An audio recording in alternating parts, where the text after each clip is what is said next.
Vho Phatshedzo nyelisani vho renga nnḓu ya miḽoro yavho vhuponi he havha hu tshi kha ḓi tou bveledziswa uno ṅwaha. Fhedzi vha ri u bva tshe vha pfulutshela fhethu hafho vha khou livhana na khaedu dzo fhambananaho u bva kha mbadelo dza mudagasi na maḓi dzo kalulaho khathihi na tshinyalelo ine ya khou vha hone kha zwifhaṱo zwenezwo. Vho nyelisani vhane vha khou badela masheleni a paḓaho zwigidi 2 kha mudagasi ngeno kha maḓi vha tshi badela masheleni a paḓaho maḓana a malo, vha ri masheleni ayo o kalula vhukuma nga maanḓesa vha tshi khou lavhelesa uri vha dzula vha vhoṱhe nahone vha fhedza tshifhinga tshinzhi vha siho nḓuni. I have inquired with the RMS.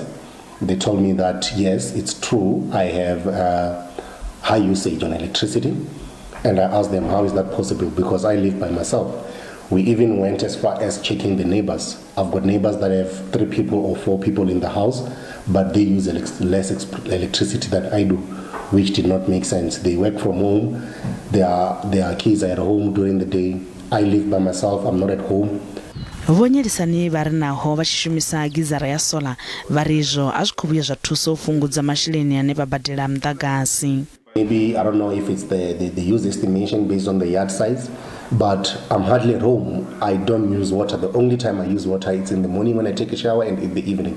Vho nyelisani vha ri zwiṅwe hafhu zwine zwa khou shela mulenzhe zwihulwane kha u gonyiswa masheleni a mbadelo idzo dza maḓi na mudagasi ndi khamphani dzine dza tholiwa nga vhalanguli vha miḓi yeneyi vhane vha ita uri vhadzulapo vha badele masheleni o kalulaho.